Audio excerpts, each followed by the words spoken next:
네, 우리 그 안영백 한국관광공사 사장님. 네, 그 과거의 경력을 보니까 대통령 비서실 국정홍보비서관도 하시고, 네, 또 국정홍보처 차장도 하시고, 한국미래발전연구원 부원장도 하셨죠? 네, 맞습니다. 네, 오전에 우리 존경하는 의원님 몇 분이서 말씀드린 걸로 하면은 코드 인사 맞으시죠? 네, 코드 인사. 아, 그런데 제가 네. 그 보통은 의원님들 말씀하시면은 거기에 대한 다른 질의는 안 하는데, 혹시나 오늘은 국정감사기 때문에 여러 국민들이 시청하고 계셔서 네, 오해가 될까봐 제가 잠깐 하나 데이터만 보고 넘어가겠습니다. 네. 한번 데이터 올려보시죠. 이게 중앙일보에서 나온 데이터예요.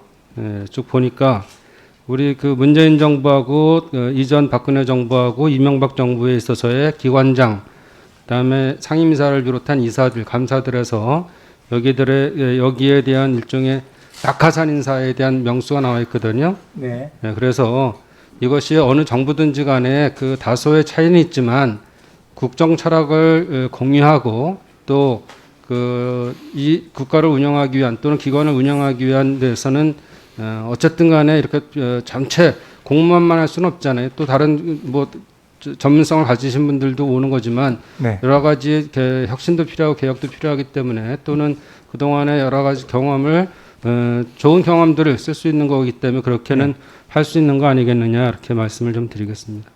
저기 그래서 의원님 말씀하신 예, 네, 그래서 더 열심히 실력과 그 성의를 다해서 이런 기관을 운영해 주시기를 부탁드립니다. 예, 의원님 말씀대로 더 열심히 하겠습니다. 네, 제가 질문할게요.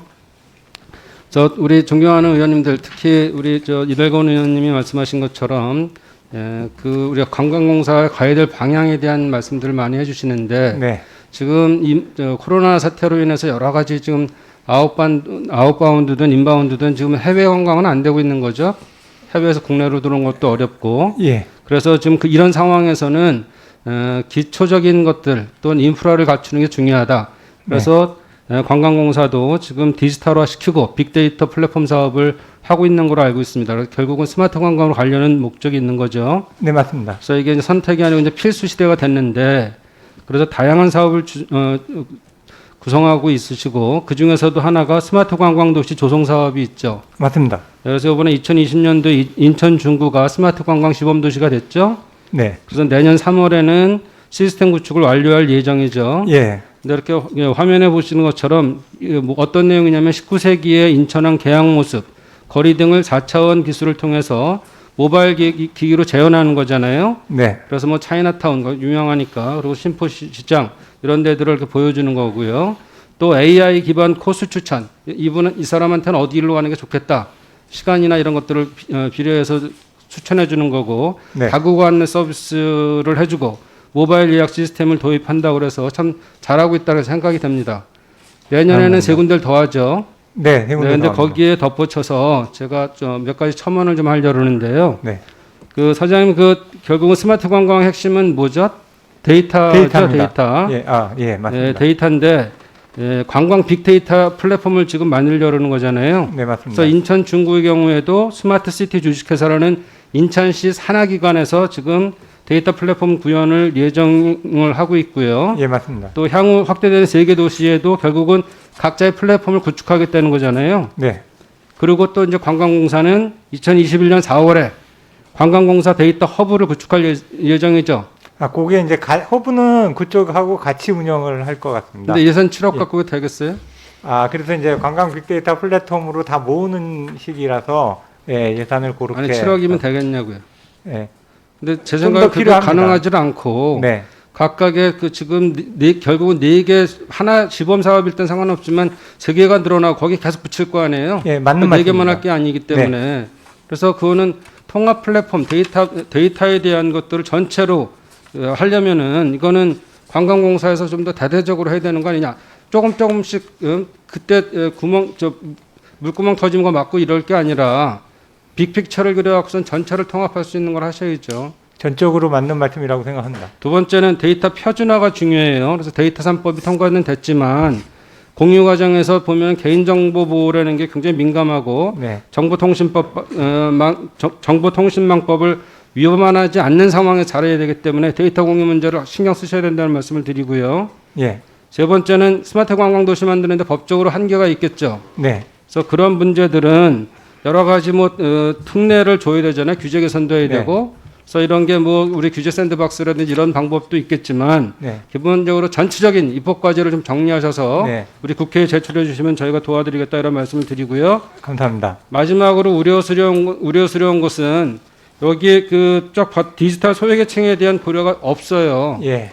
그래서 이거 보시면은 우리 이병헌 의원님도 지적하셨지만 어르신들의 디지털 정보화 접근 수준이 많이 좋아지셨다고 해도 네. 이 역량이라든지 활용 수준이 굉장히 젊은 세대보다 떨어지거든요. 네. 그래서 그 노인층 어르신들이 다니는 관광이 이제 중요할 수가 있습니다. 네. 그렇기 때문에 이 디지털 기교를 이용하는데 불편하지 않도록 네. 여러 가지에 대한 방법을 만들어라 이런 말씀을 좀 드리겠어요. 간단하게만 답변은 좀 말씀드리겠- 이따 제가 드릴게요. 네, 알겠습니다. 한 가지 또 질책 사항이 있습니다. 네. 지금 관광업계가 어렵죠. 네. 여행업 90%가 지금 수준으로 감소했죠. 소비 지출액이. 네. 맞습니다. 그래서 피해 규모가 한 5조 원대요. 예, 맞습니다. 그래서 1위 업체인 하나투어는 6월부터 필수 인력을 제외하고 전부 다 무급휴직. 중경여행사 여행박사는 심지어 10명 제외하고 250명 감축. 롯데관광개발은 튼튼한 데였었는데 대기업 산하였는데 300명 중에서 3분의 1 정도로 희망퇴직 받고 있고요. 네. 자유투어도 130명에서 100명을 감원했어요. 그러니까 1위 관광업체서부터 중견회사까지 또는 중소업체까지 지금 다 힘들어요. 아시죠? 네. 그런데 공사가 여행사에 대한 예산을 지원하는 걸 보면 진짜 초라해서 어떻게 이럴 수가 있나 생각하는데 혁신바우처 46개 여행사에다가 13억 2천만 원을 지원하고 네. 또 그다음에 관광인력 디지털 역량 강화 사업에 1,000만 원대, 온라인 박람회 53개 업체 1,300만 원대 이런 걸 다 합쳐야 2억 한 5천만 원 정도 되니까 16억 정도밖에 지원 안 한 거예요. 근데 지금 지원받은 여행사는 187개국. 그래서 결국 한 840만 원 정도가 평균으로 지출됐는데 문제는 여행사가 몇 개냐면 2만 1,000개예요. 예. 그러면은 결국은 실제 영업을 하지 못하는 경우도 많겠지만 네. 결국은 지원받은 데는 0.86%밖에 안 돼요. 네. 관광공사가 왜 있어요? 전체적으로 공사니까 우리 상관없고 그냥 우리만 버티면 된다 이거 아니잖아요. 여행업계가 살아야지 사는 거죠. 관광공사도 그 맞는 목적성으로 있는 거고. 그래서 이렇게 해서 되겠냐. 그런데 네. 한편 이거 온라인 채용회장 만든다고 4억 원의 예산을 썼어요. 불필요한 예산이었고 특히 제일 문제는 뭐냐면요. 공사 해외 파견자 자녀 학자금 지원했던 거 보면 월 600달러에 비용의 65%는 추가되는 비용을 다 지원한다는 거예요. 네. 아니 지금 이게 다 어려운데 아까 해봐야 16억 하는데 그 비용이 3억 원 정도 됐어요. 예. 고통. 네. 기본적으로는 이 어려운 데에 대한 지원들을 더 많이 해야 되는 거 아닌가 싶은 거예요. 예. 그래서 이런 것들을 이제 관광공사 실적이 안 나올까 봐 걱정한다. 물론 그건 어쩔 수 없는 거지만 네. 제일 중요한 거는 정말 어려운 이 중소 여행사들에 대한 지원책을 좀 더 확실하게 네. 마련하는 말씀 드리겠습니다. 저기 질의하신 부분에 대해서 답변을 조금 드려도 될까요? 네. 그 지적하신 부분이 맞다고 생각합니다. 정말 아무리 저희가 뭐 같이 일을 하니까 자주 만나고 한다고 하더라도 여행업계가 정말 체감하는 것들을 저희가 거기에 반해서 사업을 잘하고 있다고 생각하지는 않습니다. 그 부분에 대해서는 정말 노력을 하겠습니다. 그리고 근데 이제 다만 저희가 여행 주간이나 이런 사업들에는 지역 대표 사업 해갖고 여행사들하고 같이 하는 사업들을 저희가 좀 진행을 하려고 합니다. 그래서 그런 노력들을 하고 있다는 점을 좀 참고해 주셨으면 좋겠다는 거고, 주재원 자녀 교육비 문제는 이게 이제 저도 지적하시는 부분이 맞다고 생각합니다. 상한선이 없는 부분에 대해서 다만 이게 이제 공무원 수당 규정을 갖다 준용을 하다 보니까 그렇게 되는 건데, 그렇다고 하더라도 이 상한 규정이나 이런 것들을 만들려고 노력은 했습니다. 근데 이게 이제 총액인건비하고에 들어가는 부분이라서 노사 합의가 돼야 되더라고요. 그래서 지난하게 얘기를 했습니다만 아직은 그게 안 됐는데, 운영 과정에서 최대한 노력을 해서 지금 축소시키고는 있습니다. 공사 같은 경우에는 잘하고 있는 건 아니지만 어쨌든 최선을 다해서 노력을 하려고 합니다. 그리고 마지막으로 빅데이터 관련해서는 지적해 주신 부분이 아주 핵심을 다 제대로 짚어주셨습니다. 그러니까 정말 그 국가적으로 관광 데이터를 통합하는 통합 플랫폼이 정말 필요합니다. 예, 이 지역에 이렇게 있는 부분들을 묶어줘야지 국가 경쟁력이 되거든요. 그 다음에 그 과정에서 제일 중요한 게 표준화거든요. 그래서 그 지적이 정말 맞으시고, 그 다음에 그래서 인천 같은 경우도 할 때 사전에 표준화부터 먼저 협의를 했습니다.